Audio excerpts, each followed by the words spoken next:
আসসালামু আলাইকুম ওরহমতুল্লাহ। পরম করুণাময় আল্লাহর নামে শুরু করছি। রাতটি ছিল অদ্ভুত শান্ত, আকাশে তারা ঝলমল করছিল, কিন্তু মাটির বুকে যেন এক ধরনের ভারী নীরবতা নেমে এসেছিল। সেই নীরবতার মধ্যে এক ঘরে শুয়ে আছেন মানব জাতির প্রথম নবী হজরত আদম আলাইহিসসালাম। তার মুখে প্রশান্তি, কিন্তু চোখ দুটো যেন খুঁজছে এমন কাউকে যাকে আল্লাহ পরবর্তী মানবতার দায়িত্ব দেবেন। ঘরটি কান্নায় ভরে গেছে। মা হাওয়া আলাইহিসসালাম বসে আছেন মাথা নিচু করে। তার প্রায় সব সন্তান এসে জড়ো হয়েছে। সবাই জানে এই দিনটি, এই মুহূর্তটি ইতিহাসের বাঁক পরিবর্তনের মুহূর্ত। হজরত আদম আলাইহিসসালাম আস্তে আস্তে চোখ খুলে তার একটি সন্তানকে ডাকলেন, শীষ, আমার প্রিয় পুত্র, কাছে এসো। শীষ আলাইহিসসালাম এগিয়ে এলেন। তার চোখে অপার বেদনা, কিন্তু মুখে দৃঢ়তা। আদম আলাইহিসসালাম তার হাত ধরে বললেন, তোমার বুকে আমি যে আমানত রাখছি তা পৃথিবীতে মানুষের দিশা হবে। এই কথায় ঘরে উপস্থিত সবাই বিস্মিত। কাবিল বা কাইনের বংশ ধরে যারা অন্ধকারের দিকে ঝুঁকছে তারা বুঝতেই পারছে না এ আমানত কি, কেন। শীষ আলাইহিসসালাম আদম আলাইহিসসালাম বললেন, হে শীষ, আল্লাহ আমাকে জানিয়েছেন তুমি হবে এই পৃথিবীতে আমার পর আমার স্থলাভিষিক্ত। মানুষের ভিড়ে তুমি হবে আলো, তুমি হবে সত্যের কণ্ঠ। এই ঘোষণার পরই ইবলিস দূরে দাঁড়িয়ে হেসে উঠল। তার সেই হাসি ছিল জমাট অন্ধকারে ডুবে থাকা এক অমানবিক শব্দ। সে মনে মনে বলল, একজনকে সরিয়ে আরেকজনকে নিয়ে আসো, আমার কাজ থামে না। ইবলিস জানত আদম আলাইহিসসালাম চলে গেলে মানুষের মাঝে বিভেদ, অন্ধকার, ফিতনা সব কিছু ছড়িয়ে দেওয়ার সুযোগ আরও বাড়বে। সে চায়নি শীষ আলাইহিসসালাম নেতৃত্ব পাক, কারণ শীষ আলাইহিসসালাম ছিলেন সৎ, দয়ালু এবং শক্ত ঈমানের অধিকারী। ইবলিস জানত এই ছেলেকে পরাস্ত করতে হলে তাকে অন্য পথে আঘাত করতে হবে। আদম আলাইহিসসালামের মৃত্যুর আগে শীষ আলাইহিসসালামকে দেওয়া সবচেয়ে বড় উপদেশ ছিল, ফিতনার সময় সত্য আঁকড়ে ধরে থাকবে। ইবলিস তোমার বিরুদ্ধে যেমন ষড়যন্ত্র করবে তেমনি করবে তোমার সন্তানদের বিরুদ্ধে, কিন্তু আল্লাহর দয়া ধৈর্যশীলদের সঙ্গে। আদম আলাইহিসসালামের মৃত্যুর সময় আসমান থেকে ফেরেশতারা নেমে আসে। পুরো পৃথিবী যেন স্তব্ধ হয়ে যায়। সেদিন শীষ আলাইহিসসালাম বুঝলেন এ দায়িত্ব শুধু নেতৃত্ব নয়, ঈমানের যুদ্ধ। এভাবেই শুরু হয় হজরত শীষ আলাইহিসসালামের নবুয়তের পথ, যা ছিল পরীক্ষায় ভরা, অশ্রুতে ভরা আর আল্লাহর রহমতে আলোকিত। প্রিয় বন্ধুরা, আমাদের এই ভিডিওগুলো মুসলিম, হিন্দু, খ্রিস্টান, বৌদ্ধ সব ধর্মের লোক দেখে থাকেন। আপনি কোন ধর্মের অনুসারী কমেন্ট করে জানিয়ে দিন। আপনি যদি মুসলিম হয়ে থাকেন ভিডিওতে একটা লাইক দিয়ে শেয়ার করে দিন। এখনও যারা আমাদের চ্যানেল সাবস্ক্রাইব করেননি চ্যানেলটি সাবস্ক্রাইব করে দিন। আদম আলাইহিসসালামের জানাজা, দাফন সবকিছু শেষ হল। শীষ আলাইহিসসালামের মনে নির্জনতা আর ভারী দায়িত্ব। তিনি অনুভব করলেন আজ থেকে পৃথিবীর প্রতিটি ভুল, প্রতিটি ফিতনা, প্রতিটি মন্দ পথ তাঁকে থামাতে হবে। মানুষের হাতে হাত রেখে সত্যের রশ্মি দেখাতে হবে। সেদিন সকালে তিনি পরিবারের সামনে দাঁড়িয়ে বললেন, আল্লাহ আমাদের পরীক্ষা করবেন, আমাদের ধৈর্য ধরতে হবে, সত্য আঁকড়ে ধরতে হবে। কিন্তু সবাই শোনেনি। মানুষ তখনও নতুন। পৃথিবীর সৌন্দর্য, রং, আকর্ষণ সবই তাদের মনে লোভ সৃষ্টি করত। ইবলিস তাদের কানে কানে ফিসফিস করত, দেখো স্বাধীন জীবন কত সুন্দর, কেন শীষের নিয়ম মানবে, নিজেই নেতা হও। কিছু মানুষ বিভ্রান্ত হল, কিছু মানুষ সোজা পথ ধরল। এই বিভাজনই শীষ আলাইহিসসালামের প্রথম বড় পরীক্ষা। তিনি দেখলেন কাবিল বংশের মানুষ দ্রুত পৃথিবীর মোহে ডুবে যাচ্ছে। তারা পাহাড়ে থাকা বংশকে দূরে সরিয়ে নিচের সমতলে নামছে। যারা সৌন্দর্য, ধন, নাচ, গান আর জাহিলিয়াতের দিকে ঝুঁকে পড়েছে। শীষ আলাইহিসসালাম জানতেন ইবলিসের ফিতনা এখান থেকেই শুরু। সেদিন রাতে তিনি সিজদায় পড়ে কাঁদতে কাঁদতে আল্লাহর কাছে বললেন, হে রব, তুমি আমাকে একা রেখো না, এ আমানত আমি পালন করতে চাই তোমারই রহমতে। তিনি আল্লাহর কাছ থেকে নির্দেশ পেলেন মানুষের মাঝে ন্যায় বিচার প্রতিষ্ঠা করতে, ঈমান শেখাতে এবং আল্লাহকে ভয় করতে। শুরু হলো তার দাওয়াত। তিনি মানুষকে শেখালেন আল্লাহ এক, সত্যপথ এক, জুলুম থেকে বাঁচো, লোভ ও কামনা তোমার শত্রু এবং ইবলিস তোমাকে ধ্বংস করতে চায়। কিন্তু ইবলিস থামল কোথায়? সে রাতের অন্ধকারে মানুষের মনে লুকানো লালসা জাগিয়ে তুলল। মানুষের মাঝে দুনিয়ার প্রতি ভালোবাসা বাড়ল। আল্লাহর কথা ভুলে তারা আনন্দে ডুবে গেল। শীষ আলাইহিসসালামের হৃদয়ে তখন বেদনা, মানুষকে বাঁচানো এত কঠিন কেন? তিনি জানতেন নবীর পথ সবসময় কাঁটার পথ। পাহাড়ের ওপরে যারা শীষ আলাইহিসসালামের কথা মেনে চলত তারা আল্লাহ ভীরু, সৎ ও ধৈর্যশীল ছিল। আর নিচে যারা ছিল তারা গান বাজনা, ব্যভিচার, ধন সম্পদ আর জাহিলিয়াতে ডুবে যাচ্ছিল। এই দুই সমাজের মধ্যেই ইবলিস শুরু করল সবচেয়ে বড় ষড়যন্ত্র। এটা ছিল শুধু শুরু। ইবলিস জানত শক্ত ঈমানের মানুষকে সামনে থেকে হারানো যায় না, তাকে ভেতর থেকে ভাঙতে হবে। তাই সে এক ভয়ঙ্কর পরিকল্পনা করল। সে মানুষের মেয়েদের রূপ আরও বাড়িয়ে দিল। তাদের সৌন্দর্য এমনভাবে ফুটে উঠল যে পুরুষরা বিস্মিত হতে লাগল। ইবলিস তাদের শিখালো সাজসজ্জা, লম্পটতা, গান বাজনা, নাচ এবং উগ্র জীবন। নিচের সমতলের মানুষ দিনে দিনে জাহিলিয়াতে ডুবে গেল। শীস আলাইহিসসালাম নিষেধ করলেন, পাহাড়ের মানুষদের নিচে নামতে দেওয়া যাবে না, দুই দলের মেলামেশা ফিতনা সৃষ্টি করবে। কিন্তু মানুষ কি শুনল? ইবলিস ছদ্মবেশে পুরুষদের কাছে এসে বলল, ওদের সৌন্দর্য তো দেখনি, শুধু দেখে আসো, ক্ষতি কি? মানুষ দুর্বল হল। কিছু যুবক নিচে নামল। সেদিনই ইতিহাসে প্রথমবার এক জাতি অন্য জাতিকে দেখে বিস্ময়ে হতবাক হল।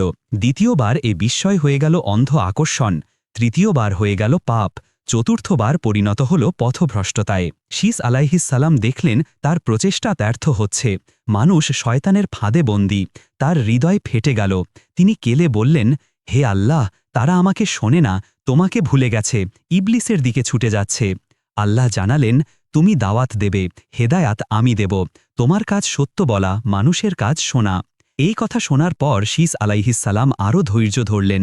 তিনি মানুষকে আবার ডাকলেন, আবার শিক্ষা দিলেন, আবার আশা দিলেন। কিন্তু দুই দলের মধ্যে ফাটল এত গভীর হল যে মানুষ দুই জাতিতে বিভক্ত হয়ে গেল। এক, আল্লাহ ভীরু দল, যা শীস আলাইহিসসালামের নেতৃত্বে। দুই, ইবলিস প্ররোচিত দল, যারা জাহিলিয়াতের পথে। শীস আলাইহিসসালাম জানতেন এই বিভাজন একদিন ভয়ঙ্কর পরিণতি ডেকে আনবে। রাতে তিনি দু চোখ ভিজিয়ে আল্লাহকে ডাকলেন। তার এই কান্না, তার বেদনা, তার অশ্রু সবই ছিল পরবর্তী নবীদের জন্য পথচিহ্ন।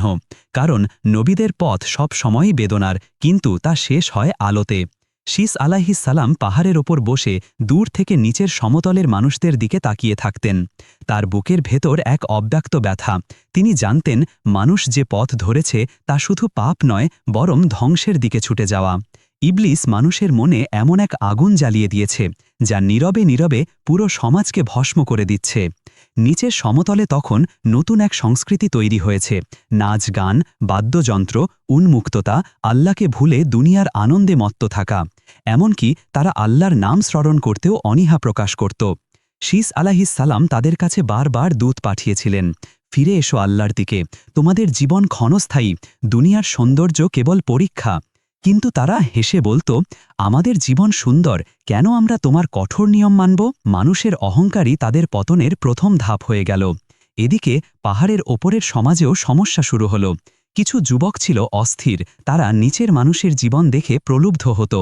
তারা বলতো, আব্বাজান, নিচের লোকেরা খুশি, তাদের জীবন সুন্দর, আমরা কেন বঞ্চিত হব? শীস আলাইহিসসালাম ধৈর্য ধরে বোঝাতেন, সত্যিকারের সৌন্দর্য ঈমানের মধ্যে, ধোঁয়া আর কামনার মধ্যে নয়। তবুও শয়তানের ফিসফিসানি যেন তাদের কানে পাথর ভেদ করে ঢুকত। পরিবারে প্রথম বিপর্যয়। একদিন শীস আলাইহিসসালাম জানতে পারলেন তার পরিবারের এক তরুণ গোপনে রাতে পাহাড় থেকে নিচে নেমে গেছে। এই খবর শুনে তার হৃদয় ভেঙে গেল। এটি শুধু সমাজের সমস্যা ছিল না, এবার তার নিজের ঘরে ঢুকে পড়ল শয়তান। তিনি তরুণকে ফিরিয়ে আনার চেষ্টা করলেন, কিন্তু সে বলল, আমার হৃদয় স্থির থাকে না, নিচের পৃথিবী আমাকে ডাকে। শীস আলাইহিসসালাম কাঁদতে কাঁদতে বুঝলেন পরিবারকে বাঁচানোই তার সবচেয়ে বড় জিহাদ। তিনি সেদিন রাতে এক দীর্ঘ দোয়া করলেন, হে আল্লাহ, আমি দুর্বল, মানুষের মন তুমি পরিবর্তন করতে পারো, আমি নয়, আমাকে শক্তি দাও। এই দোয়ার পর তিনি নতুন করে দাওয়াতের কাজে মন দিলেন। তিনি সন্তানদের শিক্ষাদান করলেন আল্লাহ ভীতি, সততা, ধৈর্য ও ফিতনা থেকে বাঁচার উপায়। কিন্তু তার অন্তর জানত সমতলের পাপ ও শয়তানের ফাঁদ একদিন পাহাড় পর্যন্ত পৌঁছে যাবে। এটি ছিল শুধু সময়ের অপেক্ষা। ইবলিস কখনো থামে না। সে মানুষের দুর্বলতা পর্যবেক্ষণ করে, তারপর সেই দুর্বলতার দরজা দিয়েই ঢুকে পড়ে। সে দেখল মানুষ সৌন্দর্য ও আনন্দের প্রতি দুর্বল। সেই দুর্বলতাকে পুঁজি করে সে আবিষ্কার করল প্রথম বাদ্যযন্ত্র।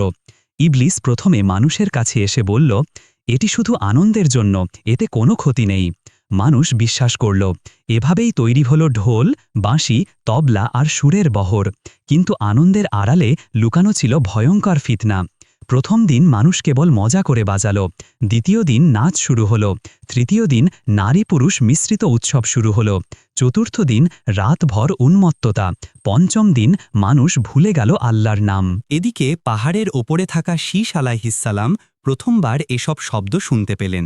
রাতের নিস্তব্ধতায় বাতাস বেয়ে আসছিল, ঢং ঢং ঢং, টুন টুন টুন। এই শব্দ প্রথমে শিশুদের আকৃষ্ট করল, যুবকদের মন দুলে উঠল। কিছু মানুষ বলল, এটা তো খারাপ কিছু নয়, শুধু শব্দ। কিন্তু শীশ আলাইহিসসালাম বুঝলেন, এ শব্দ দুনিয়ার নয়, এটি মানুষের রুহকে ধ্বংস করার শব্দ, এটি ইবলিসের পাঁদের ছন্দ। তিনি সবাইকে ডাকলেন, হে আমার জাতি, এই শব্দের কাছে যেও না, এর পেছনে আছে ফিতনা, পাপ আর ধ্বংস। কিন্তু যারা দুর্বল ছিল তারা বলল, আমরা তো নিচে যাচ্ছি না, শুধু দূর থেকে শুনছি। এই যুক্তি মানুষকে ধীরে ধীরে ধ্বংসের দিকে নিয়ে গেল, কারণ পাপ কখনো দূর থেকে থেমে থাকে না, একদিন সে দরজায় ধাক্কা দেয়। শীশ আলাইহিসসালামের মা হাওয়া আলাইহিসসালাম তখনও জীবিত ছিলেন। তিনি ছেলেকে বললেন, হে শীশ, তোমার পিতা আদম আলাইহিসসালাম বলতেন, শয়তান মানুষের চারপাশে আগুনের মতো ঘোরে, সতর্ক থেকো। এই কথা শোনার পর তার বোঝা আরও ভারী হয়ে গেল। তিনি বুঝলেন, ইবলিস শুধু মানুষের আনন্দ বাড়াচ্ছে না, বরং মানুষের ঈমান ধ্বংসের সেতু তৈরি করছে। এই বাদ্যযন্ত্র পরবর্তীতে এমন এক ফিতনায় পরিণত হবে যা ইতিহাসে প্রথম নারী পুরুষের অসামঞ্জস্যপূর্ণ মেলামেশার কারণ হয়ে দাঁড়ায়। এটি ছিল ধ্বংসের পূর্ণ প্রস্তুতি। ফিতনা যখন বাড়তে থাকে তার প্রথম ফলাফল হয় ধ্বংস। ইবলিস মানুষের মাঝে যে উন্মত্ততা সৃষ্টি করেছিল তার প্রভাব দ্রুত ছড়িয়ে পড়ে। একদিন পাহাড়ের ওপর খবর এলো, নিচের সমতলে একজন মারা গেছে। এটি ছিল প্রথম মৃত্যু, যা চিকিৎসাহীন অসুস্থতা বা কোনো প্রাকৃতিক কারণে নয়, বরং পাপের অতিরিক্ততায়, উন্মাদনায়, নিজের দেহকে ধ্বংস করে ফেলা এক অবহেলায়। সেই তরুণটি রাতভর গান বাজনা আর অসৎ চরিত্রতার মধ্যে ছিল। পরের দিন তার দেহ নিষ্পন্দ অবস্থায় পাওয়া গেল। মানুষ প্রথমবার মৃত্যুর ভয় অনুভব করল, কিন্তু ভয় কিছু সময়ের জন্যই থাকে, আবার তারা ফিরে গেল ফিতনায়। ইবলিস তাদের কানে ফিসফিস করে বলল, মৃত্যু তো সবারই হয়, এতে পাপের দোষ কোথায়? এই কথায় মানুষ আরও বেপরোয়া হয়ে উঠল। শীশ আলাইহিসসালাম এই মৃত্যু সংবাদ পেয়ে অশ্রু ঝরালেন। তিনি বললেন, হে আল্লাহ, তারা কি এত অন্ধ হয়ে গেছে যে মৃত্যুকেও উপদেশ মনে করে না? তিনি পাহাড় থেকে নামলেন এবং নিচের মানুষদের কাছে গেলেন। তার হৃদয়ে কাঁদছিল। মানুষকে বাঁচানোর জন্য তার জীবনের প্রতিটি মুহূর্ত উৎসর্গ করেছেন, তবুও মানুষ আল্লাহর পথ থেকে বিচ্যুত হচ্ছে। সেদিন তিনি লোকদের সামনে দাঁড়িয়ে বললেন, এই মৃত্যু আল্লাহর সতর্কতা, তোমরা পাপ থেকে ফিরে এসো। কিন্তু সমতলের মানুষ বলল, এ মৃত্যু তো আকস্মিক, এতে আমাদের জীবনযাত্রার দোষ নেই। তাদের জেদ ও অন্ধত্ব দেখে শীশ আলাইহিসসালাম প্রথমবার অনুভব করলেন, এ জাতি শুধু কথায় ফিরবে না, বরং আল্লাহর কঠোর শাস্তির মুখোমুখি না হওয়া পর্যন্ত কিছুই বুঝবে না। রাতে তিনি পাহাড়ে ফিরে এসে বললেন, হে রব, তুমি সাক্ষী থাকো, আমি তাদের বারবার ডাকলাম, কিন্তু তারা শুনল না। সেই রাতে শীশ আলাইহিসসালাম অশ্রুসিক্ত সিজদায় পড়েছিলেন। তার বেদনা, তার কান্না, তার অভিমান সবই ছিল এক নবীর হৃদয়ের ব্যথা। এভাবে শীশ আলাইহিসসালামের নবুয়াতি পথ আরও কঠিন হয়ে গেল। সময় যত এগোতে লাগল, সমতলের মানুষেদের অবাধ জীবনযাপন তত বাড়তে লাগল। শীশ আলাইহিসসালামের দাওয়াত, উপদেশ, সতর্কবাণী সবকিছুই তাদের কানে পৌঁছাত, কিন্তু তাদের হৃদয় যেন অন্ধ হয়ে গিয়েছিল। শয়তান তাদের এমনভাবে গ্রাস করেছিল যে তারা সত্যকে শুনলে হাসত আর মিথ্যার যে কোনো কথা শুনলে প্রশংসা করত। এদিকে পাহাড়ের ওপরে থাকা যুবকদের মনেও অস্থিরতা বাড়ছিল। সঙ্গীত, আলো, চেঁচামেচি, নাচ এসব শব্দ বাতাস বেয়ে তাদের কানে পৌঁছাত। তারা উদ্বিগ্ন হয়ে বলত, হে শীশ, আমাদের জীবন কি দুঃখের জন্য? নিচের মানুষগুলো খুশি, কেন আমরা এত নিষেধাজ্ঞার মধ্যে থাকব? শীশ আলাইহিসসালামের অন্তর কেঁদে ওঠে। তিনি জানতেন এই কথাগুলো ব্যক্তিগত নয়, শয়তানের অনুপ্রবেশ। তিনি যুবকদের চারপাশে বসিয়ে বললেন, তোমরা আনন্দ দেখছ, কিন্তু তাদের অন্তরে আছে ভয়, শূন্যতা আর পাপ। তাদের মুখে হাসি আছে, কিন্তু রূহ মৃত। তিনি তাদের কাছে আদম আলাইহিসসালামের উপদেশ বললেন, দুনিয়ার সৌন্দর্য দেখলে চোখ সাবধান রাখবে। ইবলিস সামনে এসে নয়, পেছন থেকে, পাশ থেকে মনে ফিসফিসানি দিয়ে আক্রমণ করে। কিন্তু যুবকদের অনেকেই আর আগের মতো নরম ছিল না। তারা বলল, আপনি ভয় দেখান, কিন্তু নিচের জীবন এত খারাপ হতে পারে না। প্রথম বিদ্রোহ। এক রাতে পাহাড়ের ৩ তরুণ গোপনে নিচে নেমে গেল। তারা আগে কেবল সঙ্গীতের শব্দ শুনেছিল, এবার তারা দেখতে চেয়েছিল সেই জীবনের বাস্তব রূপ। নিচে পৌঁছানোর পর তারা বিস্ময়ে হতবাক। আলোর ঝলকানি, নাচ গান, নারীদের উন্মুক্ততা, উল্লাস সবকিছু তাদের মোহিত করল। ইবলিস তখন মানুষের রূপ ধরে এসে বলল, স্বাগতম, তোমরা তো পাহাড় থেকে এসেছ, এখানে কারো নিষেধ নেই, এখানে জীবন স্বাধীন। এই কথায় তাদের হৃদয় আরও দুর্বল হয়ে গেল। পরের সকালে যখন তারা ফিরে এলো, তাদের চেহারায় বদল দেখা গেল। তারা বলল, হে শীষ, নিচের মানুষরা মুক্ত, আপনি চাইলে আমাদেরও ওখানে থাকতে দিন। এই কথা শোনার পর শীষ আলাইহিসসালামের বুক ভেঙে গেল। নবী হয়েও তিনি মানুষকে জোর করে ঈমানদার করতে পারেন না, তার কাজ কেবল বার্তা পৌঁছানো। তিনি কান্না থামিয়ে বললেন, সেই পথ হাঁটলেই তুমি ধ্বংসের দিকে যাবে, ইবলিসের হাতে তোমরা খেলনা হয়ে যাবে। কিন্তু তাদের মুখে অবাধ্যতার ছাপ। শয়তানের সর্ববৃহৎ চাল স্বাধীনতা। শয়তান মানুষের মনে সবচেয়ে বড় মিথ্যাটি ঢুকিয়ে দিয়েছিল, নবীর আদেশ মানা মানে স্বাধীনতা হারানো। এই কথাই নিচের জাতিকে ধ্বংস করল এবং ধীরে ধীরে ওপরের জাতিকে বিভক্ত করতেও শুরু করল। শীষ আলাইহিসসালাম জানতেন এখন সামনে রয়েছে সবচেয়ে কঠিন সময়। এখন তার নিজের জাতি তাকে প্রশ্ন করতে শুরু করবে। শীষ আলাইহিসসালামের জীবনে যেন একের পর এক বিপদ নেমে আসছিল। একদিকে তার দাওয়াত মানুষ গ্রহণ করছে না, অন্যদিকে তার নিজের পরিবারেই ফুঁসে উঠছে শয়তানের ফিসফিসানি। যে সন্তানরা আগে তার বুকে মাথা রেখে কাঁদত, আজ তারাই প্রশ্ন তুলছে, আপনার নিয়ম কেন এত কঠিন? নিচের জীবন এত খারাপ হলে মানুষ কেন খুশি? এই প্রশ্নগুলো শীষ আলাইহিসসালামের জন্য শুধু অবাধ্যতা নয়, এগুলো ছিল তার হৃদয়ে তীরের মতো আঘাত। একদিন তার একজন ঘনিষ্ঠ আত্মীয় এসে বলল, হে শীষ, আমার ছেলেও নিচে যাওয়ার জন্য ব্যস্ত হয়ে পড়েছে, আমি তাকে আটকাতে পারছি না। শীষ আলাইহিসসালামের চোখ বেয়ে অশ্রু পড়ল। তিনি বললেন, হে আল্লাহ, আমাকে আরও ধৈর্য দাও, মানুষের হৃদয় তুমি ছাড়া কেউ বদলাতে পারে না। ধৈর্যের পরীক্ষা শুরু। এরপর তার পরিবারের মধ্যে অসুস্থতা দেখা দিল।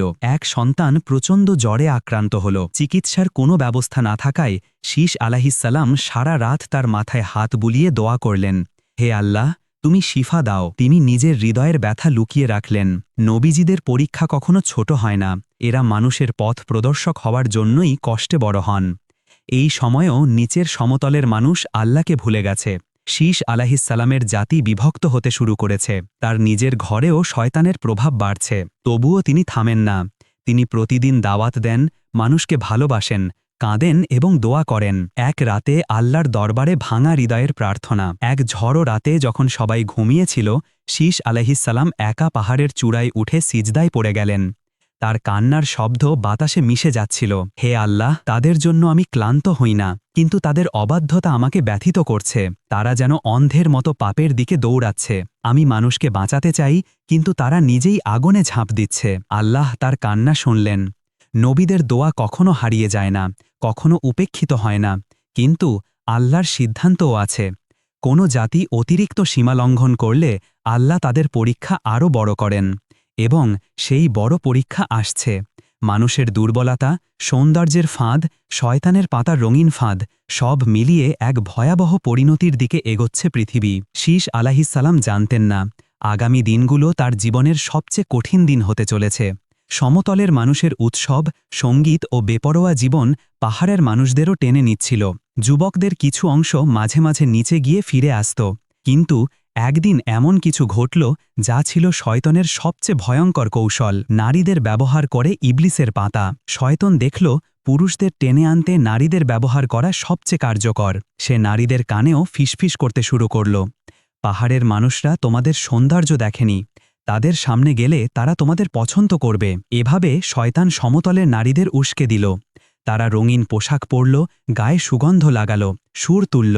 তারপর সেই সব নারীরা পাহাড়ের কাছাকাছি এসে নাচ গান করতে লাগল, যাতে ওপরের যুবকরা আকর্ষিত হয়। পাহাড়ের যুবকরা এটি দেখে হতবিহ্বল। আগে তারা কেবল সঙ্গীতের শব্দ শুনত, আজ তারা সেই ফিতনার দৃশ্য সরাসরি দেখল। এক যুবক শীষ আলাইহিসসালামকে এসে ভয়ে ভয়ে বলল, হে নবী, ওরা পাহাড়ের নিচে এসেছে। এই কথা শুনে শীষ আলাইহিসসালামের দেহ কেঁপে উঠল। শয়তান এবার সরাসরি আক্রমণ করেছে, মানুষের দুর্বলতম জায়গায়। তিনি দ্রুত পাহাড়ের কিনারায় এসে দেখলেন নারীদের নাচ, বর্ণিল আলো, গান, এ যেন পাপের ঝড়। তিনি সবাইকে দূরে থাকতে বললেন, কিন্তু কিছু যুবক আর থামতে পারল না। তারা নিচে নেমে নারীদের সঙ্গে কথা বলতে লাগল। এটাই ছিল প্রথম পাপের বন্দিত্ব, যার মাধ্যমে শয়তান পাহাড়ের জাতিকে ভেঙে ফেলল। শীস আলাহিসাল্লামের কান্না। তিনি উচ্চ স্বরে বললেন, হে আমার জাতি, তোমরা কি আল্লাহকে ভুলে গেছ? তোমরা কি জানো না পাপ আগুনের মতো, যে কাছে যায় তাকে পুড়িয়ে দেয়? কিন্তু তার কথায় আর আগের মতো প্রভাব ছিল না। মানুষের হৃদয় যখন কাঠ হয়ে যায় তখন নবীর কথাও ঢোকে না। এই দৃশ্য দেখে শীস আলাহিসাল্লামের চোখ দিয়ে অশ্রু ঝরল। এক নবী তার জাতিকে অন্ধকারে ডুবে যেতে দেখছেন। এটি পৃথিবীর সবচেয়ে কষ্টের দৃশ্য। ফিতনার পূর্ণ বিস্তার। শয়তান এই দিনে তার সবচেয়ে বড় জয় দেখল। এটি ছিল মানুষের পাপের প্রতি প্রথম পূর্ণ আত্মসমর্পণ। এখন পাহাড়ের জাতির মাঝেও ফিতনা ঢুকেছে, এবং এই ঘটনা পৃথিবীর ইতিহাসে প্রথমবার বৃহত্তর পাপের শুরু হয়ে গেল। নারী পুরুষের অবৈধ সম্পর্ক।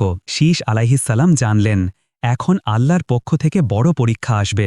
তিনি জাতিকে শেষবারের মতো সতর্ক করতে প্রস্তুত হলেন। হজরত শীস আলাইহিসসালাম বহু বছর ধরে আল্লাহর পথে মানুষকে ডাকছিলেন। তার কণ্ঠে ছিল আদম আলাইহিসসালামের কোমলতা, ছিল হাবিলের শান্ত স্বভাবের প্রতিফলন, আর ছিল তার নিজের নুরানি ধৈর্য। কিন্তু শয়তান ইবলিস কখনো হাত গুটিয়ে বসেনি। মানুষের শরীরে যখন অহংকার, লোভ, কামনা বা আকাঙ্ক্ষার ছোট একটি বীজ জন্মায়, ইবলিস সেখানে আগুন ঢেলে তাকে আরও বড় অগ্নিকাণ্ডে পরিণত করে দেয়। হজরত শীস আলাহিসাল্লাম যখনই একটি গোষ্ঠীকে একেশ্বরবাদের দিকে ফিরিয়ে আনতেন, তখনই ইবলিস ছদ্মবেশ বদলে আরেক দিক থেকে আঘাত করত। একদল মানুষকে সে শোনায়, তোমরা তো শীসের মতো পবিত্র হতে পারবে না, তাহলে চেষ্টা করে লাভ কি? শয়তানের এই বাণী অনেক দুর্বল ইমানের মানুষকে ভেঙে দেয়। তারা সত্যের পথ ছেড়ে সহজ কিন্তু ধ্বংসের দিকে যাওয়া পথ বেছে নেয়। অন্যদিকে আরেক দলকে ইবলিস প্ররোচিত করে বলত, তোমরাই তো প্রকৃত জ্ঞানী জাতি, কেন একজন মানুষের নির্দেশে মাথা নোয়াবে? তোমরাও নিজস্ব পথ বের করো। এই অহংকারের বীজ ছিল কাবিলের মনোভাবের ধারাবাহিকতা। তাই শীস আলাহিসাল্লাম দেখতেন, মানুষ আল্লাহর ইবাদত না করে নিজের মানসিকতা ও অভ্যাসকে ধর্ম বানিয়ে নিচ্ছে। সময়ের স্রোতে শীস আলাহিসাল্লামের অনেক শিষ্য ও অনুসারী ন্যায় অন্যায় প্রকৃত সীমারেখা ভুলতে শুরু করে। শয়তান তাদের সামনে নতুন আনন্দ, নতুন রং, নতুন সভ্যতা সাজিয়ে ধরে। একদল রাতের আধারে পাহাড়ের ওপারে গিয়ে বিশুদ্ধ বাদ্যযন্ত্র বাজায়।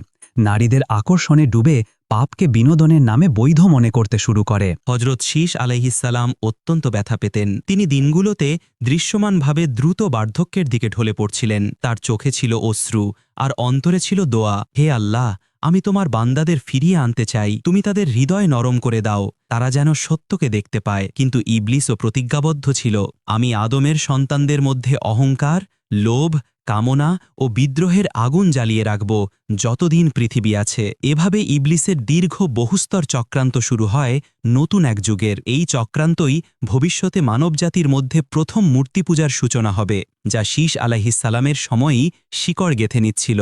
মানুষ যদি সঠিক পথে না থাকে, তখন আল্লাহ তাআলা তাদেরকে বিভিন্ন পরীক্ষা দিয়ে ফিরিয়ে আনেন। হজরত শীস আলাইহিসসালামের জন্য আল্লাহ তাআলা পরীক্ষা নির্ধারণ করেছিলেন। এ পরীক্ষা নবী হিসাবে তার ধৈর্যকে আরও দৃঢ় করার জন্য।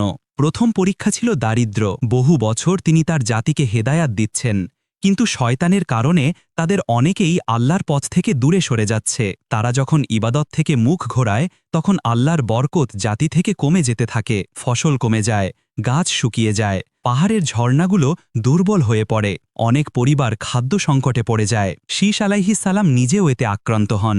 তিনি নিজের হাতের শ্রম দিয়ে জমি চাষ করতেন। তার সন্তানরা শ্রদ্ধাভরে তার পাশে দাঁড়াত, কিন্তু ফল কমত, শস্য শুকিয়ে যেত, এবং তিনি বুঝতেন এটি আল্লাহর পক্ষ থেকে একটি সতর্ক বার্তা। পরীক্ষার দ্বিতীয় স্তর ছিল অসুস্থতা। হজরত শীস আলাইহিসসালামের শরীরে দুর্বলতা দেখা দেয়। মাঝে মাঝে তিনি প্রচণ্ড জ্বরে আক্রান্ত হতেন। রাতে ঘুমের মধ্যে কষ্টে কাতরাতেন। তার পরিবার উদ্বিগ্ন হয়ে যেত, কিন্তু তার মুখে সবসময় থাকত, হে আল্লাহ, আমি সন্তুষ্ট, আমি ধৈর্যশীল, তুমি যে পরীক্ষা দাও তাতে আছে রহমত। তৃতীয় পরীক্ষা ছিল জাতির বিশ্বাসঘাতকতা। সমাজের একদল মানুষ ঘটনাবহুলভাবে তার বিরোধিতা করতে শুরু করে। তারা বলতো, শীস আমাদের ওপর আল্লাহর ভয় দেখায়, কিন্তু আমরা নিদের মতো জীবন কাটাব। হজরত শীস আলাইহিসসালাম জানতেন এদের হৃদয় পাথরের মতো কঠিন হয়ে গেছে। এক সময় যারা তার বাণীতে কান পাতত, আজ ইবলিসের কানে কানে ফিসফাসে পথহারা হয়ে পড়েছে। তিনি তাদের ডেকে বললেন, আমি তোমাদের শত্রু নই, তোমাদের কল্যাণের দিকেই ডাকছি। দুনিয়ার রঙিন মিথ্যা জীবন যেন তোমাদের চিরন্তন ক্ষতি না ডেকে আনে। কিন্তু অহংকারী মানুষ তখনও মাথা নোয়ায়নি। এক রাতে আকাশে ঝড়ের মতো মেঘ দেখা দিল। বজ্রপাতের আলোয় তার জাতির কিছু লোক উন্মত্ত নৃত্য, গান ও অনৈতিক কাজে লিপ্ত ছিল। শীশ আলাহিসাল্লামের হৃদয় কেঁপে উঠল। তিনি কেঁদে বললেন, হে আল্লাহ, মানবজাতি আবার নূহ আলাইহিসসালামের যুগের মতো পরীক্ষা পেতে চলেছে কি? এই পরীক্ষাগুলো তাকে আরও ইস্তেগফারে, আরও বিনয়ী, আরও মমতাশীল করছিল। নবীদের পরীক্ষা যত কঠিন, রহমত তত গভীর। শীশ আলাইহিসসালামের কষ্ট তখন আরও বাড়তে শুরু করে। ইবলিস তখন এক নতুন কৌশল বের করে। নবীদের যুগে শয়তান প্রথমবারের মতো সুর, রূপ, নাচ, গান এবং নারীর সৌন্দর্যের অপব্যবহারকে ব্যবহার করে মানুষের হৃদয়কে অন্ধকার করে তোলে। ইবলিস প্রথমে মানুষের কাছে আসে এক যুবকের রূপে, অত্যন্ত সুন্দর, চোখে আকর্ষণীয় দৃষ্টি, কণ্ঠে সুরেলা ধ্বনি। সে যুবকদের কাছে এসে বলে, আমি তোমাদের আনন্দ শেখাব, তোমাদের সংস্কৃতি তৈরি করব, তোমরা যা দেখনি তা দেখবে। সে কাঠ থেকে বাঁশি তৈরি করল, সে পশুর চামড়া দিয়ে ঢোল তৈরি করল, সে এমন এক সুর বের করল যা হৃদয়কে মুহূর্তে নরম করে দেয়। কিন্তু তা নরম হয় না ঈমান দিয়ে, নরম হয় পাপের দিকে ঝোঁকার জন্য। যুবকরা মুগ্ধ হয়ে বলে, এ সুর তো মনকে মাতিয়ে দেয়। নারীরা তার কাছে গান শেখে, পুরুষরা নাচ শেখে। অন্ধকার রাত, আগুনের চারপাশে বাসনার উত্তেজনা, আর সেই যুবকের আসলে ইবলিস বাঁশির সুর। মানুষ ধীরে ধীরে আল্লাহর স্মৃতি ভুলতে থাকে। এই সময়ই মানবজাতির ইতিহাসে প্রথম অনৈক্য, ব্যভিচার, অনৈতিকতার উৎসব শুরু হয়। এটিই পরে নূহ আলাইহিসসালামের যুগে মানুষের চরম বিচ্যুতির মূল আরণ হয়ে দাঁড়ায়। হজরত শীশ আলাইহিসসালাম দূর থেকে এগুলো দেখলে বুক ফেটে কাঁদতেন। তিনি বলতেন, হে আমার জাতি, এই সুর তোমাদের শান্তি দিবে না, এটি তোমাদের অন্তরকে আল্লাহর থেকে দূরে নিয়ে যাবে। তোমরা কি দেখতে পাচ্ছ না ইবলিস কেমন ধোঁকা দিচ্ছে? কিন্তু যারা গানের রঙে ডুবে গিয়েছিল তারা হাসত। শীষ শুধু ভয় দেখায়, আমরা নতুন সভ্যতা গড়ছি। এই বাণী তার হৃদয় আঘাত করে, কারণ এটি সেই অহংকার যা আজও পৃথিবীর লোকদের ধ্বংসের দিকে ঠেলে দেয়। হজরত শীশ আলাইহিসসালাম জানতেন, এক জাতির পতন শুরু হয় তাদের হৃদয়ের পতনের মাধ্যমে। আর হৃদয়ের পতন শুরু হয় যখন মানুষ আল্লাহকে ভুলে ফেলে। তিনি সেজদায় করে আল্লাহকে ডাকলেন, হে আল্লাহ, তুমি তোমার রহমত বর্ষণ করো। আমি যে পর্যন্ত বেঁচে আছি আমি দাওয়াত পৌঁছে যাব, তারা শুনুক বা না শুনুক। এভাবেই নবীর দায়িত্ব, ধৈর্য, কষ্ট ও পরীক্ষা আরও গভীর হয়। নোট: আগামী ১৩ থেকে ১৫ অধ্যায়ে আসবে মানবজাতির নতুন প্রজন্ম, শীশ আলাইহিসসালামের শেষ উপদেশ এবং ভবিষ্যতের নবীদের জন্য রেখে যাওয়া চিরন্তন মেসেজ। হজরত শীশ আলাইহিসসালাম বার্ধক্যে পৌঁছে যাচ্ছিলেন। তার গায়ের রং এখন আরও উজ্জ্বল, চোখে ছিল নবীর নূর, কিন্তু শরীরে বয়সের ভার। তিনি জানতেন, মানবজাতিকে হেদায়েত দেওয়ার এই দীর্ঘ দায়িত্বভরা পথ এখন তার হাতে বেশি দিন থাকবে না। কারণ পৃথিবীর প্রত্যেক নবী তার সময় শেষ হওয়ার আগে একটি নতুন প্রজন্মকে তৈরি করে যান, যারা সত্যকে ধরে রাখবে এবং আল্লাহর ইবাদতকে জীবনের কেন্দ্রবিন্দু বানাবে। ইবলিসের চক্রান্তে অনেক গোষ্ঠী পাপে ঢুকে পড়লেও শীশ আলাইহিসসালাম এমন এক দল তৈরি করছিলেন যারা ছিল ঈমানদার, সত্যবাদী ও নৈতিকতার আদর্শ। তারা দিনে তার কাছ থেকে জ্ঞান নিত, রাতে ইবাদত করত। নবী হিসাবে শীশ আলাইহিসসালাম তাদের শেখাতেন, তোমরা জানো, আল্লাহর পথে দাঁড়ানো মানুষের সংখ্যা কখনো বেশি হয় না, কিন্তু তাদের মূল্য পাহাড়ের চেয়েও বেশি। তিনি তাদের ৩টি মূল শিক্ষা দিতেন। ১. তাওহীদের মর্ম, আল্লাহ এক, তার মতো কেউ নেই। যাকে তোমরা দেখতে পাও না, কিন্তু তার ক্ষমতা সব কিছুতে স্পষ্ট। তোমরা তোমাদের অন্তরে তাকাও, সে অন্তরেও তার নিদর্শন। তিনি তাদের তাওহীদের এমন গভীরতা শিখিয়েছিলেন যা সভ্যতার পতন ঠেকানোর সবচেয়ে বড় অস্ত্র। ২. নৈতিকতা, মানবতার চাবিকাঠি। শীশ আলাইহিসসালাম বলতেন, যে ব্যক্তি মানুষের সাথে অন্যায় করে সে আল্লাহর সাথে অন্যায় করে। তিনি শিখিয়েছিলেন সততা, দয়া, ঈমান, নম্রতা, ধৈর্য এবং আল্লাহর ওপর পূর্ণ নির্ভরতা। ৩. ইবলিসের পাঁদ চেনা। তিনি জানতেন ভবিষ্যতের বড় দুর্যোগ আসবে শয়তানের প্রতারণা থেকে। তাই তিনি বলতেন, ইবলিস খুব ধূর্ত, সে সরাসরি তোমাকে কুফরে ডাকবে না, তোমাকে এমন ছোট পাপে ডুবাবে যার ফল বড় ধ্বংস।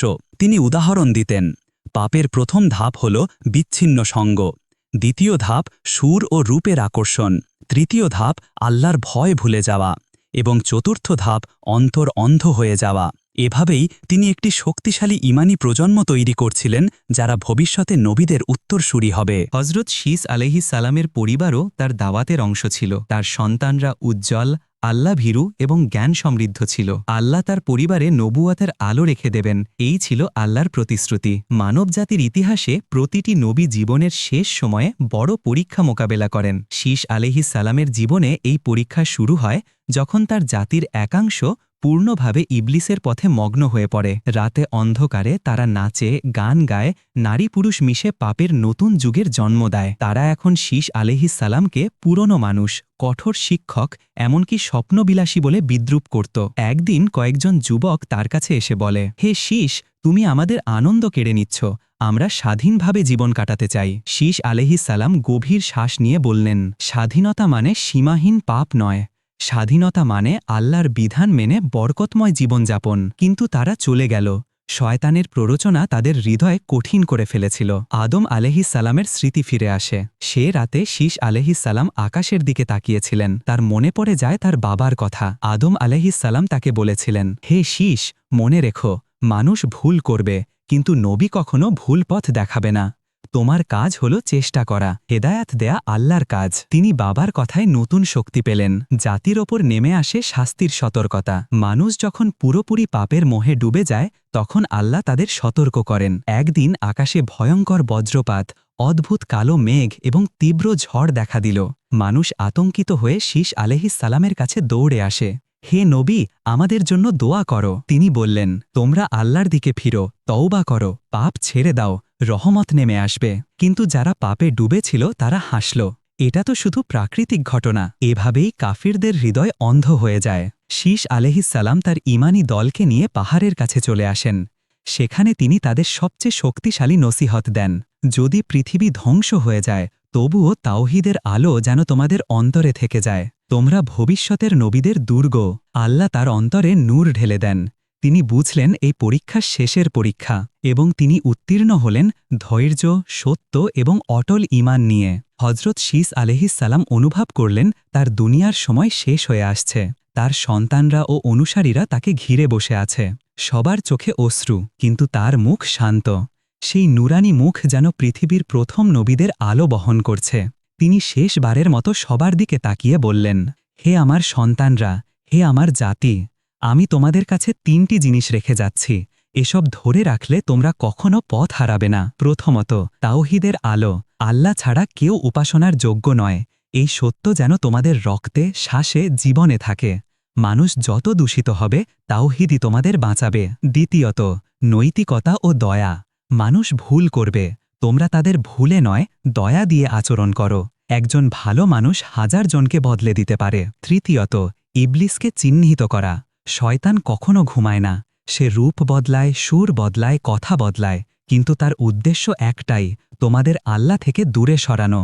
তিনি সন্তানদের বিশেষ দায়িত্ব দিয়ে গেলেন, তোমাদের মধ্যে নবুয়তের আলো চলতে থাকবে, এই আলো কখনো নিভতে দিও না। হজরত শীষ আলাইহিস সালাম এরপর সিজদায় যান। তিনি আল্লাহকে ডাকেন, হে আমার রব, তুমি আমাকে যে দায়িত্ব দিয়েছিলে আমি তা পৌঁছে দিয়েছি। তুমি আমার জাতিকে হেদায়েত দাও, আর আমার উত্তরাধিকার প্রজন্মকে সত্যের পথে কায়েম রাখো। এক দীর্ঘ, শান্ত সিজদার মধ্যে শীষ আলাইহিস সালামের রূহ তার রবের কাছে ফিরে গেল, যেখানে তাকে অপেক্ষা করছিলেন তার বাবা আদম আলাইহিস সালাম, তার মা হাওয়া আলাইহিস সালাম এবং জান্নাতের অশেষ নূর। মানবজাতির ইতিহাসে তার নাম লেখা হয়ে গেল অন্ধকারের বিরুদ্ধে প্রথম যুগের নূরের যোদ্ধা। তিনি রেখে গেলেন এমন এক প্রজন্ম যারা ভবিষ্যতে নূহ আলাইহিসসালাম, হুদ আলাইহিসসালাম, সালেহ আলাইহিসসালাম এবং ইব্রাহিম আলাইহিসসালাম পর্যন্ত হেদায়েতের আলো বহন করবে। বন্ধুরা, এই রকম ইসলামিক কাহিনী ও শিক্ষণীয় ভিডিও দেখতে চাইলে আমাদের ইউটিউব চ্যানেলটি এখনই সাবস্ক্রাইব করে দিন। তো দেখা হচ্ছে পরের ভিডিওতে। সেই পর্যন্ত মহান আল্লাহ আমাদের সবাইকে সঠিক পথে থাকার তৌফিক দান করুক। আমিন, সুম্মা আমিন।